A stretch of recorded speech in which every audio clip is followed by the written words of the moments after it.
जय हिंद दोस्तों, मैं Vikas UGC NET second history paper faculty आप सभी का स्वागत करता हूं फिलोफॉर्म पर। आई होप कि आप सभी अच्छे होंगे और आप सभी की तैयारी अच्छी चल रही होगी। एक बार मुझे कमेंट करके बता दीजिए आपके पास ऑडियो एंड वीडियो क्लियर है, यस या नो। उसके बाद क्लास को स्टार्ट करेंगे।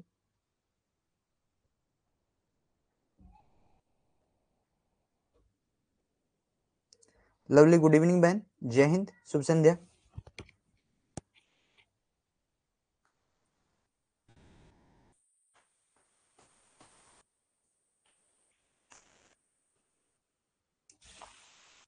कमेंट कीजिए, सब कुछ ओके चल रहा है ना?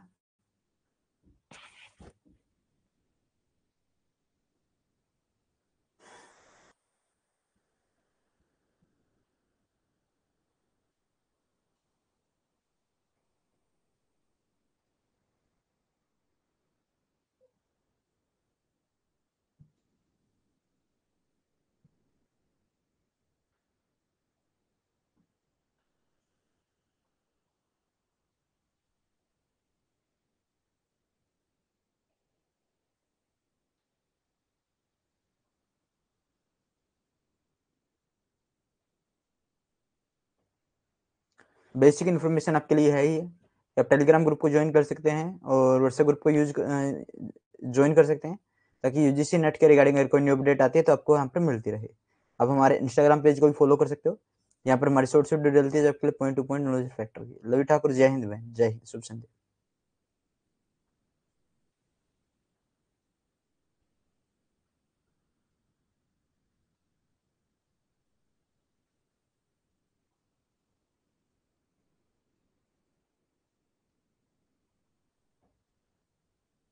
शुरू करें क्लास को, और क्लास को थोड़ा सा समझने की कोशिश करना भाई। आज 1 आवर की क्लास होगी और ज़्यादा रिपीटेशन मत करवाना, समझने की कोशिश करना, धीरे धीरे लिखते रहना। अगर लिखना चाहते हो तो इस क्लास के नोट्स आप बाद में बनाने लेना, साथ में मत बनाना, ठीक है? क्योंकि रिपीटेशन की अक्षमता नहीं है, ज़्यादा रिपीटेशन की अक्षमता नहीं है, हेल्थ इश्यू है और आवाज़ में भी आपको लग रहा होगा, ठीक है? ज़्यादा देर बैठ भी नहीं सकता हूँ और 1 घंटे की क्लास करेंगे, उसके बाद इस क्लास को ऑफ कर देंगे।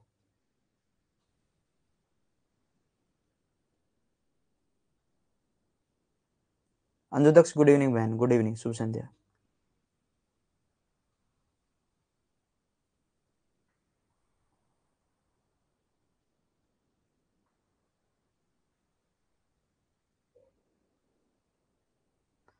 तो शुरू करते हैं क्लास को। हमने अशोक के शिलालेखों को और अभिलेखों को पढ़ लिया है।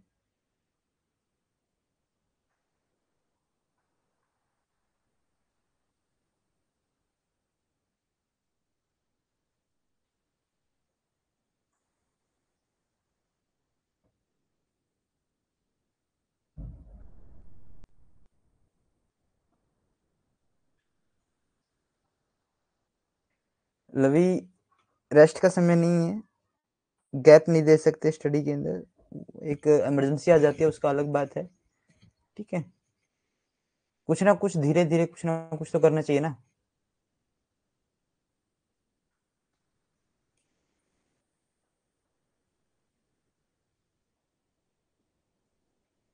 कारुवती, बिल्कुल भाई, कारुवती बन के।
यहाँ तक कलम ने पढ़ लिया भाई। ठीक है, सांची स्तंभ को देख लिया, कौशाम्बी इलाहाबाद स्तंभ को देख लिया, रामपुरा स्तंभ लेख को देख लिया। तो आज हम थोड़ा सा यहाँ से शुरू करने की कोशिश करेंगे। गुहा लेख क्या बचते हैं? गुहा लेख बचते हैं।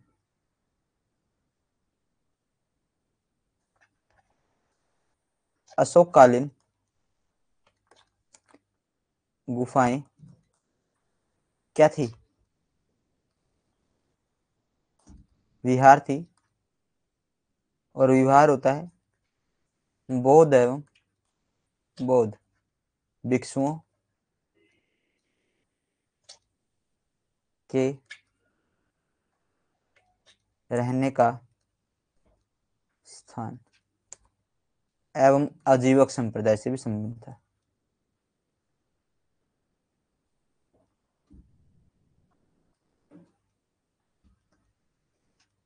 आजीवक संप्रदाय से भी संबंध था। ठीक है, अशोक काल में जितनी भी गुफाएं थी, जितने भी गुफा लेख हमें मिले हैं, वो क्या थे? एक विहार थे। और विहार क्या होता है? बौद्ध भिक्षु का निवास स्थान। देखिए,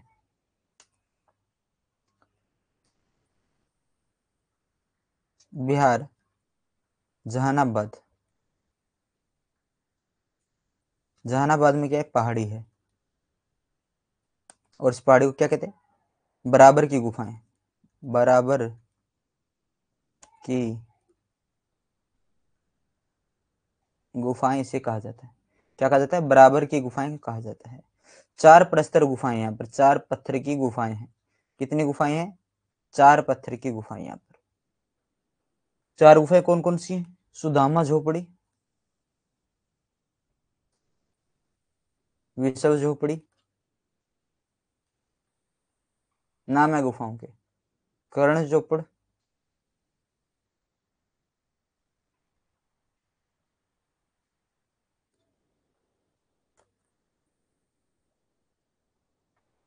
लोम्स ऋषि गुफा। ये गुफाएं भाई, सुदामा गुफा हो गई, विशव झोपड़ी हो गई, कर्ण चोपड़ हो गया, और लोम्स ऋषि गुफा हो गई।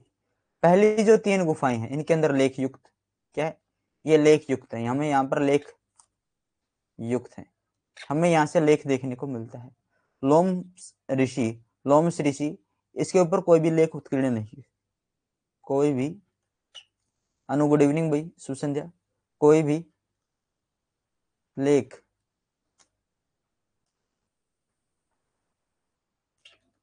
उत्कीर्ण नहीं है। ठीक है, क्या नहीं है? कोई भी लेख उत्कीर्ण नहीं है। सिर्फ यही स्लाइड है, गुहा अभिलेख को हमने शुरू किया है। अशोक काल में जो गुहा अभिलेख थे वो विहार थे। विहार होता क्या है? बौद्ध भिक्षुओं के रहने का स्थान या आजीविक संप्रदाय के लोगों का रहने का स्थान। उसके बाद हमने बिहार के जहानाबाद में पहाड़ी गुफा की बात करी, जिसे बराबर पहाड़ी गुफा कहा जाता है। यहाँ पर परस्पर 4 गुफाएं हैं, जिसे सुदामा झोपड़ी, विशव झोपड़ी, कर्ण चौपड़ और लोम्स ऋषि गुफा के नाम से जाना जाता है। इन चारों में से पहली जो 3 हैं, सुदामा, विशव झोपड़ी और कर्ण चौपड़, इन तीनों में लेख युक्त हमें गुफा है, ये लेख हमें यहाँ पर देखने को मिलता है। लेकिन जो लोम्स ऋषि की है वो लेख विहीन है। ठीक है,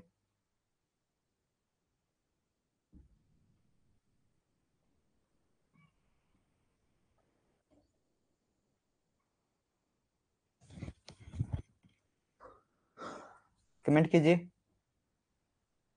क्लियर?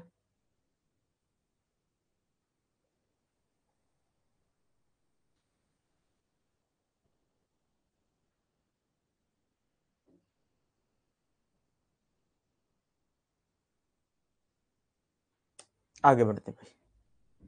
अशोक के उत्तराधिकारी, अशोक के उत्तराधिकारी, अशोक की मृत्यु 232 ईसा पूर्व के अंदर हो गई थी। इनकी मृत्यु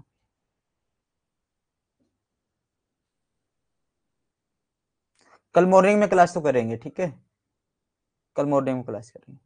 अशोक की मृत्यु 232 ईसा पूर्व के अंदर हो गई थी। उनकी मृत्यु के बाद मौर्य वंश का शासन काल समाप्त हो गया था और आगे बढ़ गया, जिसकी वजह से स्पष्ट रूप से अशोक के उत्तराधिकारी थे। अशोक के उत्तराधिकारी कमजोर थे। अशोक की मृत्यु के बाद करीबन 50 वर्षों तक ही मौर्य वंश साम्राज्य अपने आप को रन कर पाया, और 50 वर्षों के अंदर ही वो अपने आप को समाप्त कर लेता है। देखिए, अशोक के उत्तराधिकारी,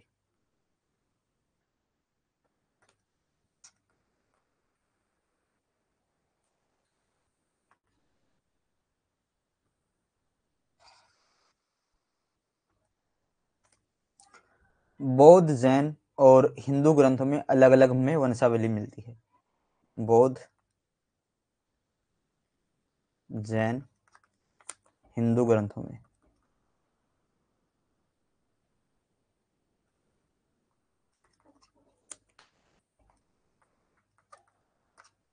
अलग अलग सूची प्राप्त होती है।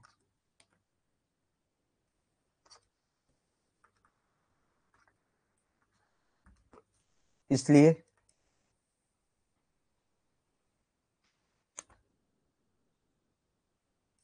इनका क्रमबद्ध इतिहास नहीं है।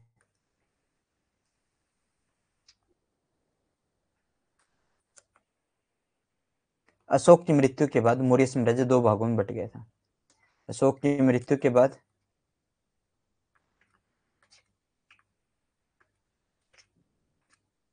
232 बीसी के अंदर दो भागों में, पूर्वी और पश्चिमी। पूर्वी के अंदर जो था दशरथ, ये पोता है, ठीक है, अशोक का। पश्चिम के अंदर भी इसका पोता था संप्रीति। संप्रति, संप्रति, ये भी क्या है, पोता है। क्या है पश्चिम में, संप्रीति। संप्रीति क्या है, संप्रीति क्या है, पोता है। दशरथ ने देव नाम पिया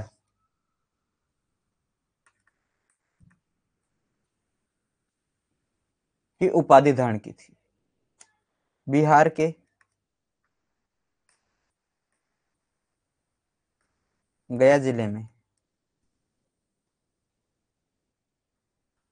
नागार्जुन, नागार्जुनी समूह के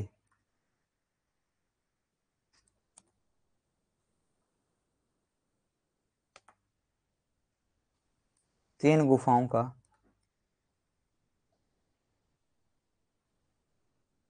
निर्माण आजीविकों के लिए करवाया था।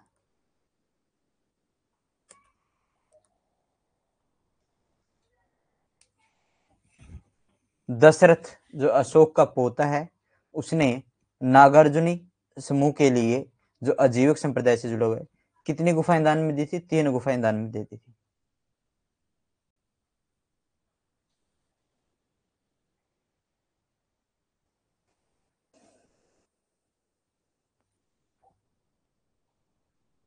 आगे बढ़े।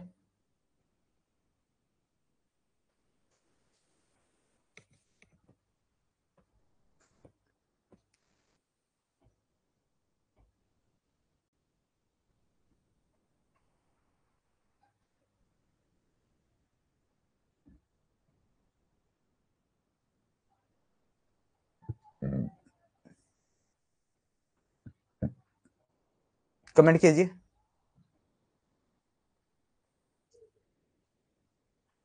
Ashok died in 232 BC. After his death, the region of Maurya dynasty moved toward one end, the region of which was clearly Ashok's successor. Ashok's successors were weak. The Maurya dynasty's empire come to an end in about 50 years after the death of Ashoka. Harshacharita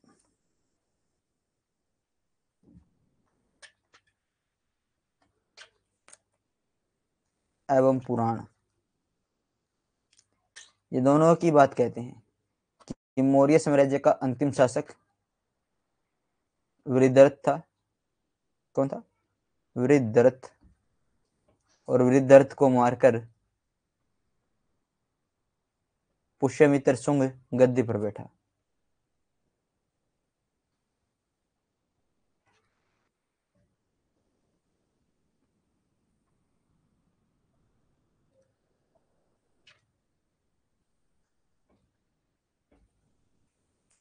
ठीक है, पुष्यमित्र शुंग क्या हुआ, पुष्यमित्र शुंग गद्दी पर बैठा।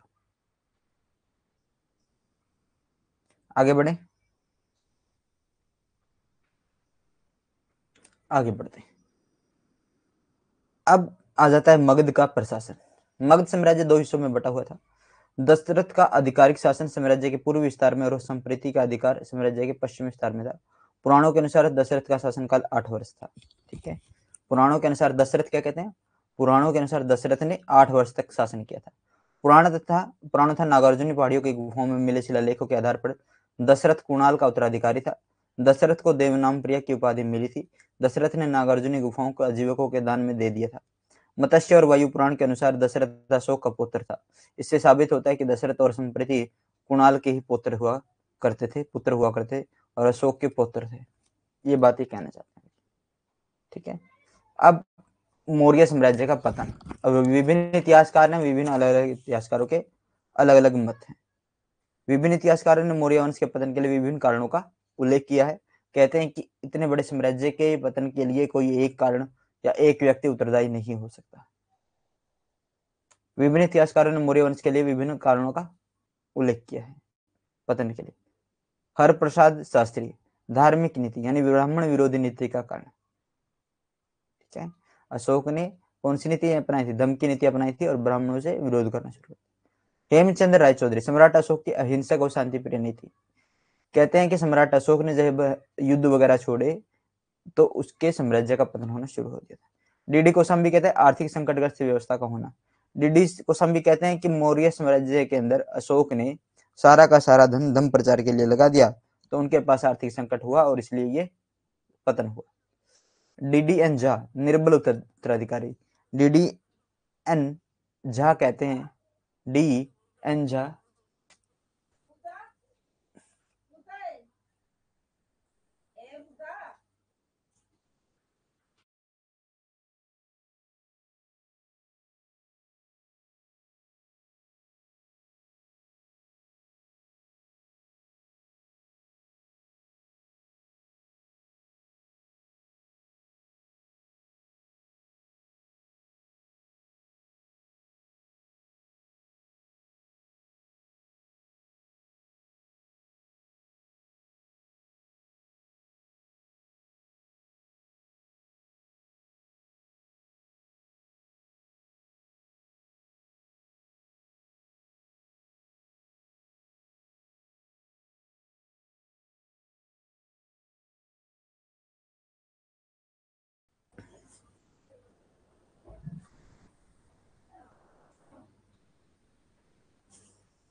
माफी चाहूंगा भाई थोड़ा सा इंटरप्शन के लिए, वो बाहर कोई आ गया था तो वॉइस आपको सुनाई भी दी होगी। ठीक है, तो उसके लिए माफी चाहूंगा। रोमिला थापर कहती है मौर्य साम्राज्य के पतन के लिए केंद्रीय शासन अधिकारी तंत्र का अव्यवस्था एवं अप्रशिक्षित होना था। ठीक है,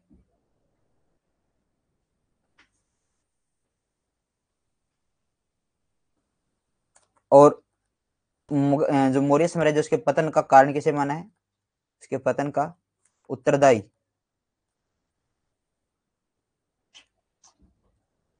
अशोक को माना है।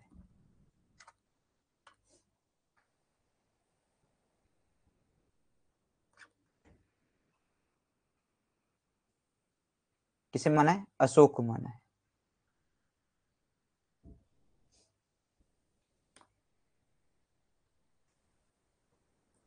Different historians have mentioned different reason for the decline of the Maurya dynasty. Maurya dynasty की डिक्लाइन के डिफरेंट हिस्टोरियंस ने और डिफरेंट रीजंस बताए हैं। हरिप्रसाद शास्त्री कहते हैं religious policy due to anti Brahmin policy जो थी उसके कारण भी जो मौर्य साम्राज्य था उसका अंत हुआ था। हेमचंद्र राय चौधरी कहते हैं non violence and peaceful policy of emperor Ashok. Ashok की जो नॉन वायलेंस और पीसफुल जो नीति थी उसने भी इसका पतन का कारण किया।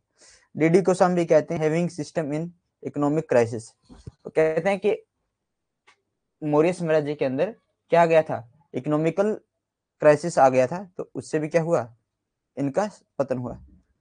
डीएन झा कहते हैं वीक सक्सेसर।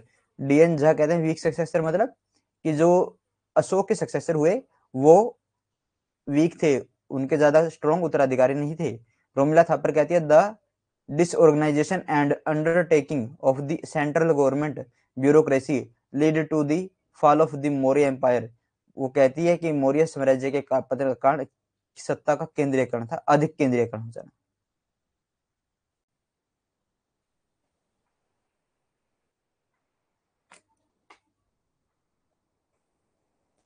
अतः कहा जा सकता है कि मौर्य साम्राज्य के लिए न तो एक कारण जिम्मेदार था, न ही एक व्यक्ति, और मौर्य साम्राज्य अशोक की मृत्यु के बाद कितने वर्षों तक चला था? 50 वर्षों तक चला था। ठीक है, कितने वर्षों तक चला था? 50 वर्षों तक ये चला था।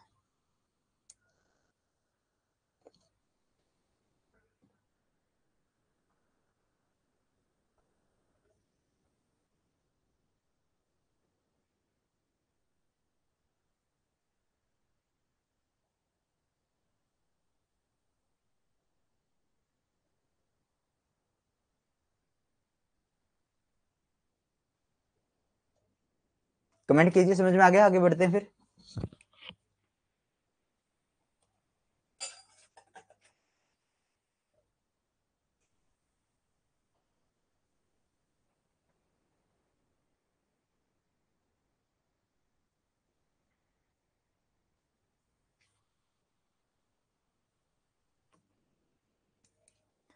अब बढ़ेंगे मौर्य साम्राज्य का प्रशासन। मौर्य साम्राज्य का जो प्रशासन है वो 3 भागों में बटा हुआ था।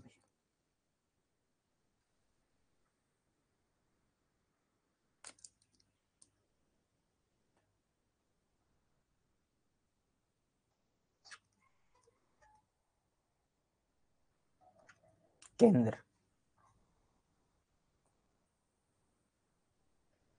प्रांत,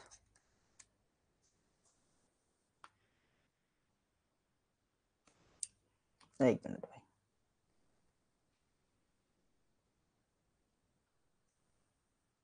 नगर प्रशासन,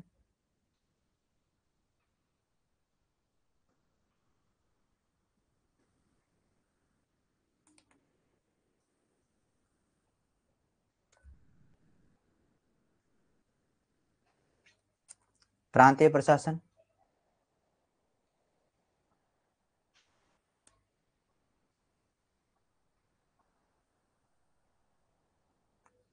और फिर था केंद्र प्रशासन।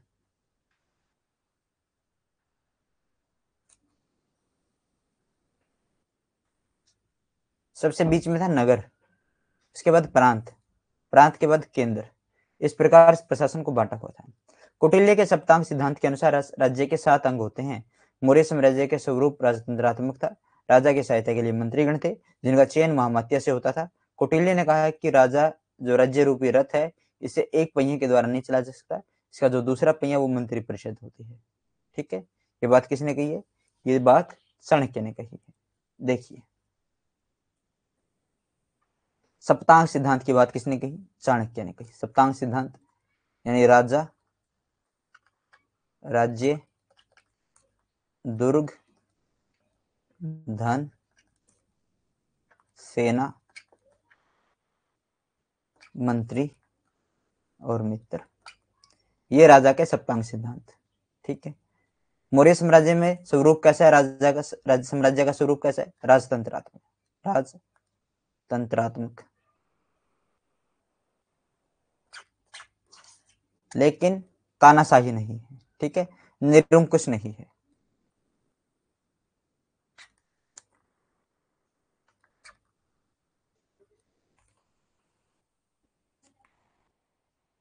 शासन का प्रधान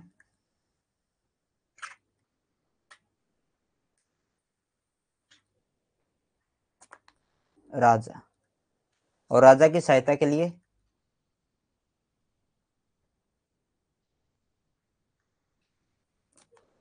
मंत्रीगण,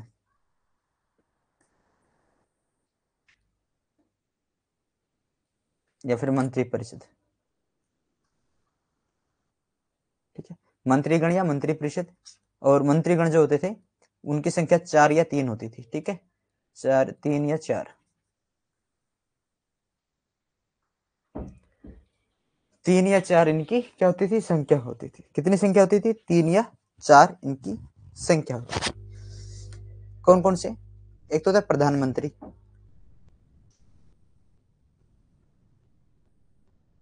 एक होता है पुरोहित, एक होता है सेनापति, एक होता है युवराज, और इस युवराज को क्या कहा जाता है, प्रांतपति। ठीक है, क्या कहते हैं, प्रांतपति से कहते हैं, क्या कहते हैं, प्रांतपति। युवराज को क्या कहा जाता है, प्रांतपति। बस 20 मिनट हो रहा है, 20 मिनट के बाद रेस्ट करेंगे। ठीक है, 20 मिनट और क्लास करेंगे। थोड़ा सा ये मौर्य साम्राज्य का प्रशासन कंप्लीट करने की कोशिश करते हैं। मौर्य साम्राज्य का प्रशासन हो जाए ना, तो फिर थोड़ा सा इसके समाज और इसके साहित्य से जुड़ी हुई चीजों को पढ़ने में मजा आएगा। ठीक है, तो युवराज हो गया, प्रधानमंत्री हो गया, पुरोहित हो गया, सेनापति हो गया। इनका जो वेतन है वो नगद दिया जाता था, और 48,000 पन दिया था। कितना, 48,000।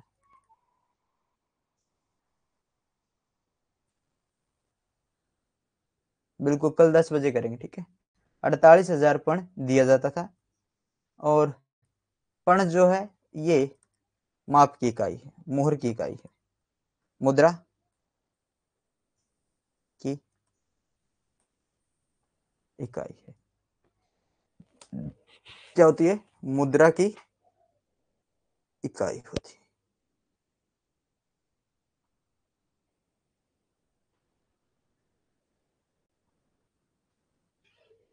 यहां तक की चीजें समझ में आई।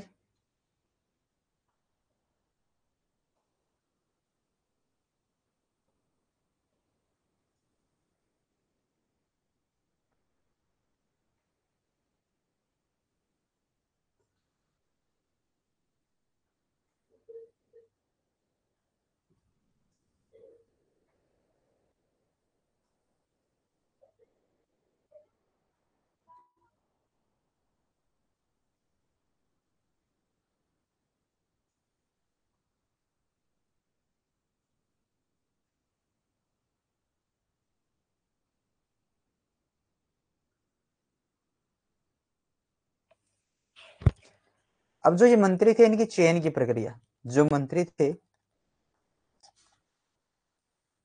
इनके चयन के लिए महामात्य से होता था। इनका चयन कौन करते थे, महामात्य करते थे। और महामात्य किस विधि से करते थे, उपदा प्रशिक्षण, उपदा परीक्षण, चरित्र की जांच,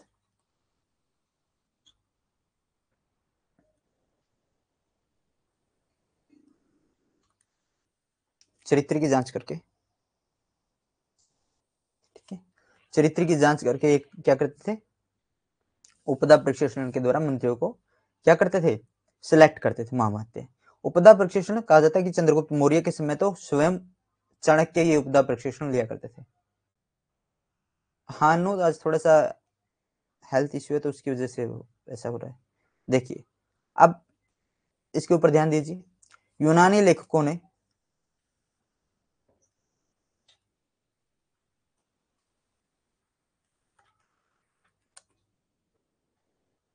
इन्हें मंत्रिण या सभासद, सभासद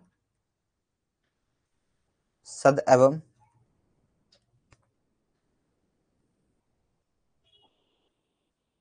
निर्धारक कहा है। ठीक है, सभासद व निर्धारक कहा है।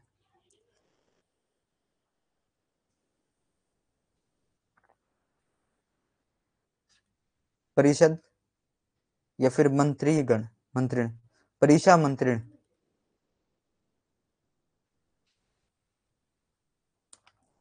फिर मंत्री परिषद।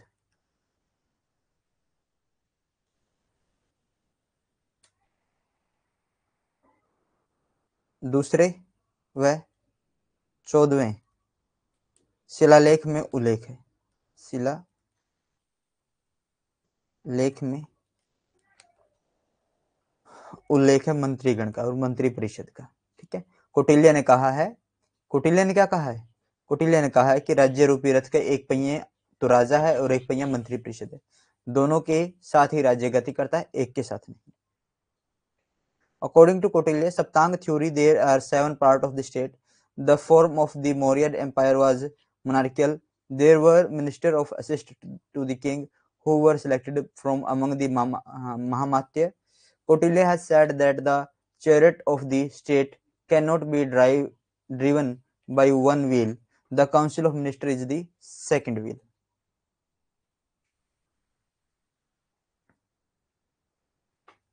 मौर्य साम्राज्य में उच्च अधिकारी को तीर्थ कहा जाता था और इनकी संख्या 18 है।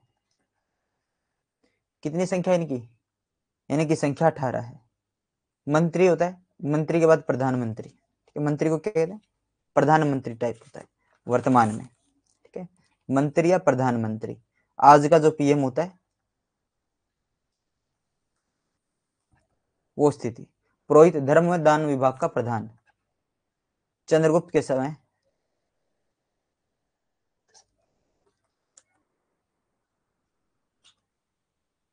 दोनों पद चाणक्य के पास थे। किसके पास थे? चाणक्य के पास थे। सेनापति सैन्य विभाग का प्रधान। युवराज राजा का उत्तराधिकारी, जिसे प्रांतपति भी कहा जाता है। क्या कहा जाता है? प्रांतपति कहा जाता है। समहर्ता राजस्व विभाग का प्रधान। सन्निधाता राजकीय कोष अध्यक्ष।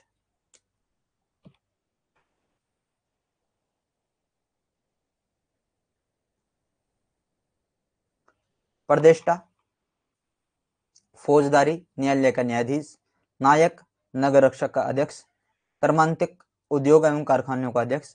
दंडपाल पुलिस अधिकारी होता है। दंडपाल एक पुलिस विभाग सर्वोच्च अधिकारी होता है। व्यवहारिक नगर का प्रमुख न्यायाधीश होता है। नागरक या पौर नगर कोतवाल होता है।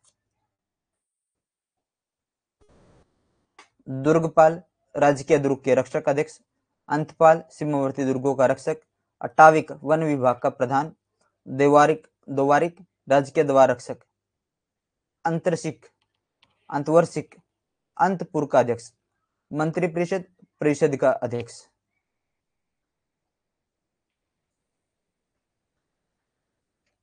इसके अलावा अर्थशास्त्र के अनुसार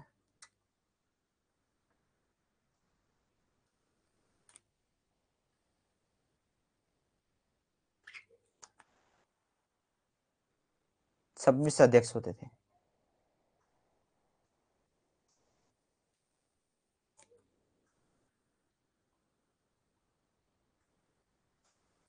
देखिए सेम नाम है भाई, हिंदी इंग्लिश में देख लेना, थोड़ा सा डिफरेंस मिलेगा।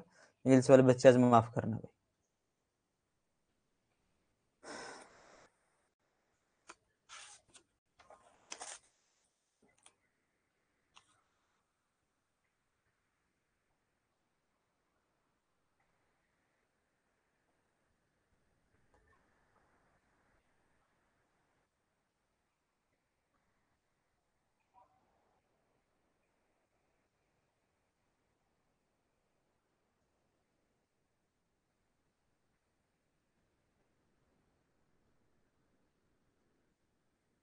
लो भाई, जो 26 उपाध्यक्ष है ना उनको भी लिख लो। 26 अध्यक्ष, सॉरी उपाध्यक्ष नहीं अध्यक्ष। एक था कोषाध्यक्ष,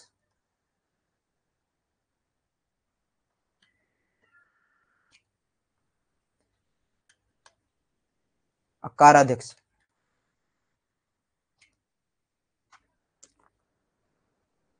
खान विभाग का अध्यक्ष होता है। ठीक है, लोहाध्यक्ष,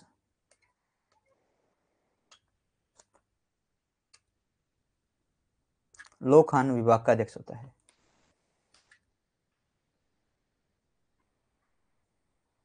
लक्षणाध्यक्ष,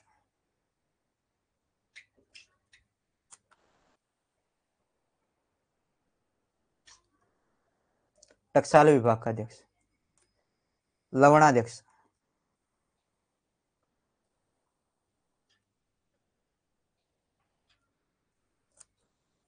नमक, ठीक है,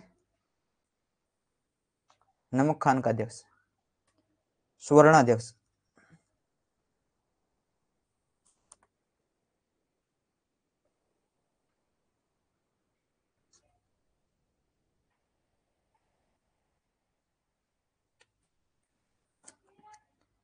सोने का, जो सोने की खान है उसका अध्यक्ष। खुफिया अध्यक्ष।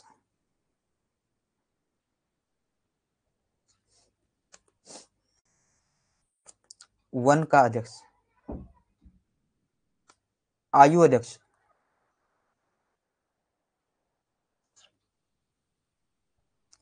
सरकारी व्यवस्था का, हाँ, आयु अध्यक्ष होता है अस्त्र शस्त्र का अध्यक्ष।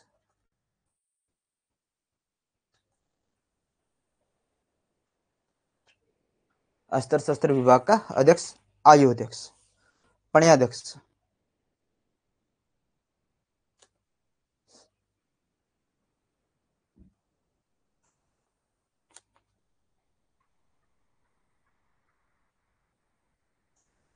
सरकारी व्यवसाय का अध्यक्ष।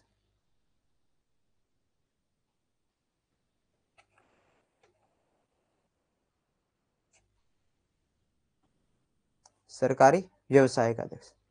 आयु अध्यक्ष हो गया। पोतो अध्यक्ष।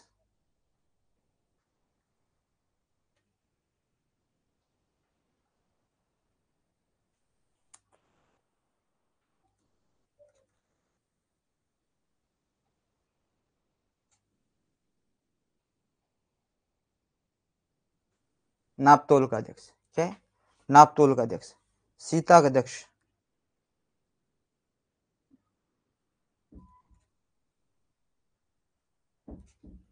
कृषि विभाग का अध्यक्ष। क्या है? कृषि विभाग का अध्यक्ष। इतनी चीजें समझ में आ गई भाई। कोषाध्यक्ष हो गया, कोषाध्यक्ष। अकाराध्यक्ष हो गया, खानाध्यक्ष। लोहाध्यक्ष हो गया, लोह खान के अध्यक्ष। लक्षणाध्यक्ष हो गया, टकसाल का अध्यक्ष। लवणाध्यक्ष हो गया, नमक की खान का अध्यक्ष। सुवर्णाध्यक्ष हो गया, सोने की खान का अध्यक्ष। कृपण्याध्यक्ष हो गया, वन का अध्यक्ष। सीताध्यक्ष हो गया, कृषि भूमि का अध्यक्ष। पोतवा अध्यक्ष हो गया, नापतोल का अध्यक्ष। पण्याध्यक्ष हो गया, सरकारी व्यवसाय का अध्यक्ष। आयुध्यक्ष हो गया, अस्त्र शस्त्र का अध्यक्ष।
कमेंट कीजिए।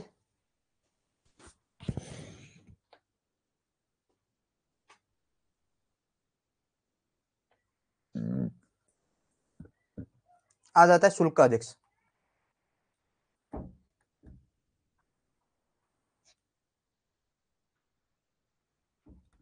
सीमा शुल्क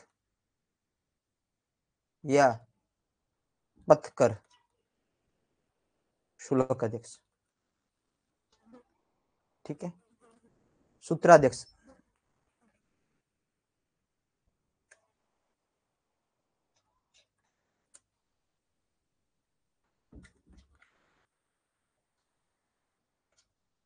कताई बुनाई अध्यक्ष। सुराध्यक्ष।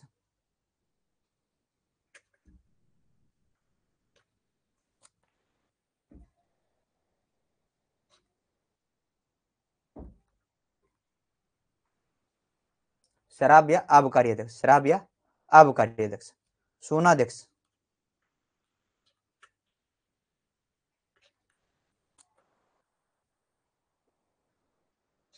कसाई खाना। ठीक है, कसाई खाने का प्रमुख। मुद्रा अध्यक्ष।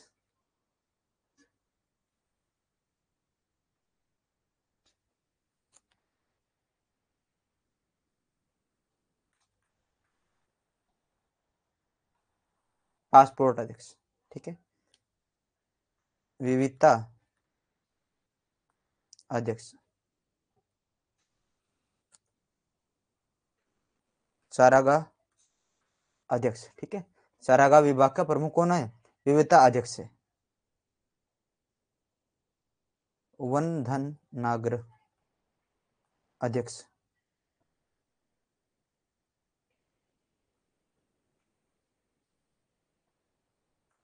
जेल विभाग का प्रमुख,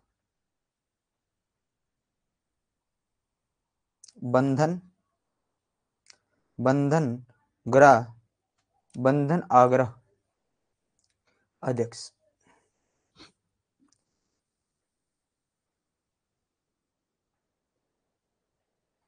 नवाध्यक्ष,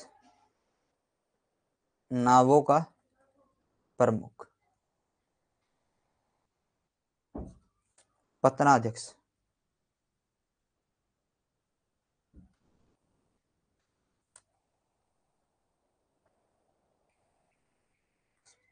बंदरगाह, ठीक है। गवी का अध्यक्ष और वलाध्यक्ष,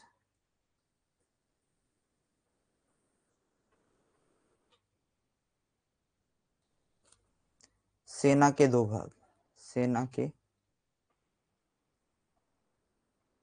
दो भाग थे, क्या थे? सेना के दो भाग थे, गवी का अध्यक्ष और वलाध्यक्ष, ठीक है। क्लियर है? आगे बढ़े, आगे बचते हैं, दो बचते हैं, ठीक है। संस्थान अध्यक्ष,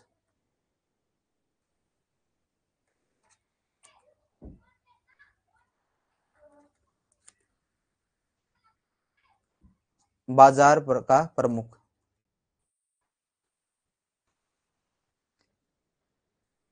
देवता अध्यक्ष,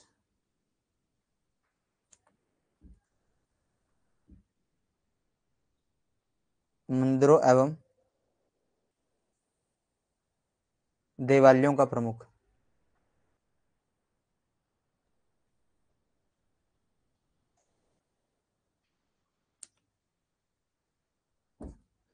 ठीक है। देखिए भाई, एक तो है शुल्काध्यक्ष। शुल्काध्यक्ष क्या होता है? सीमा शुल्क पर या पथकर शुल्क का प्रमुख, ठीक है। सूत्राध्यक्ष हो गया कताई बुनाई से जो विभाग प्रमुख है ना, उसका अध्यक्ष। सुराध्यक्ष हो गया शराब आबकारी विभाग से प्रमुख है। सुन्नाध्यक्ष हो गया कसाई से संबंधित है। मुद्राध्यक्ष हो गया पासपोर्ट से संबंधित। वैसे मुद्रा की इकाई पण थी, ठीक है, पण थी। विविताध्यक्ष हो गया चारागाह से संबंधित है। संस्था अध्यक्ष हो गया बाजार का प्रमुख से संबंधित। देवता अध्यक्ष हो गया देव मंदिरों और देवतालयों का प्रमुख। नवाध्यक्ष हो गया नाव का अध्यक्ष। पतनाध्यक्ष हो गया बंदरगाह का पतन। गविकाध्यक्ष और वल्काध्यक्ष क्या है? सेना की प्रमुख दो इकाइयां, गविकाध्यक्ष और वल्काध्यक्ष। बंधनागृह अध्यक्ष जेल विभाग का प्रमुख। ये आपके क्या है?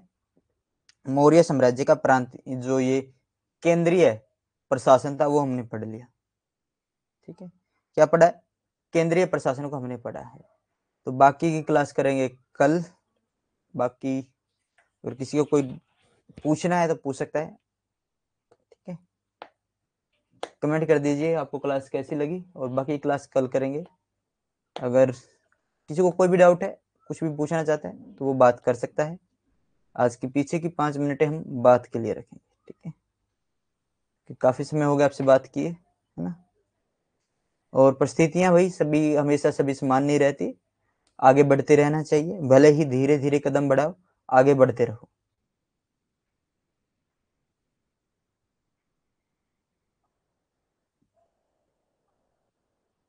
थैंक यू लवी मैन, thank you Anju Daksh, thank you. आप सभी का धन्यवाद है क्लास के अंदर इतने अच्छे अच्छे कमेंट आप करते हो, उत्साह बढ़ाने का काम करते हो, और मेरे लिए एनर्जी टोनिक का काम करते हो।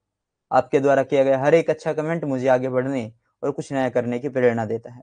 आप भी मेरे प्रेरणा स्रोत हो, आप ही मेरे अध्यापक हो, क्योंकि मैंने आपसे सीखा है और आप मुझसे सीख रहे हो।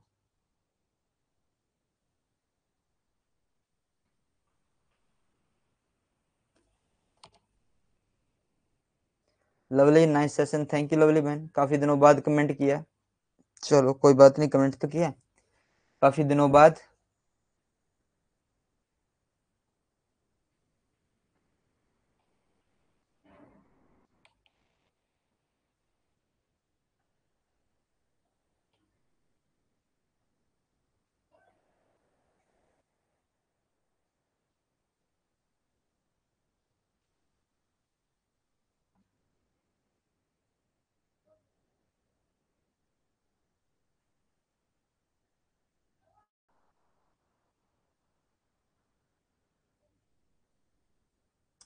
जी बिल्कुल, आपको चैट बॉक्स में मैसेज मिल जाएगा अगर क्लास होगी तो, ठीक है? लगभग 100% चांसेस है क्लास होने का।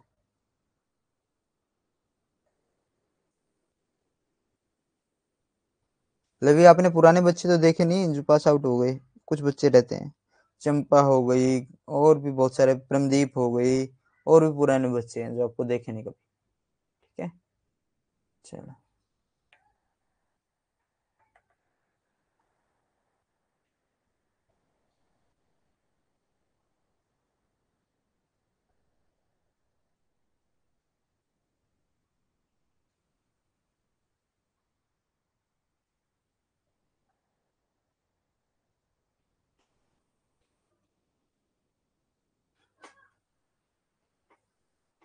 और सिलेबस की चिंता मत करो, सिलेबस करवाना मेरी जिम्मेवारी है।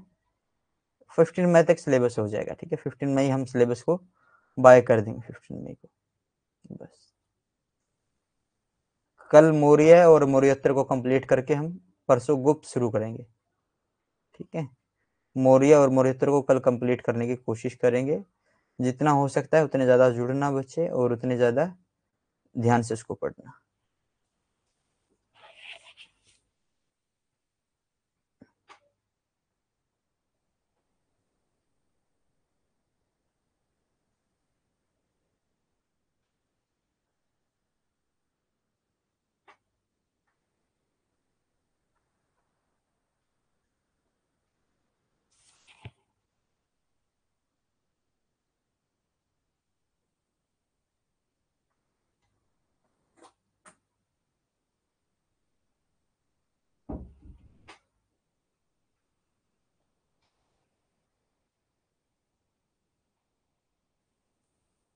चलो, कुछ ही चीज़ें बचती है, कल कंप्लीट हो जाएगा।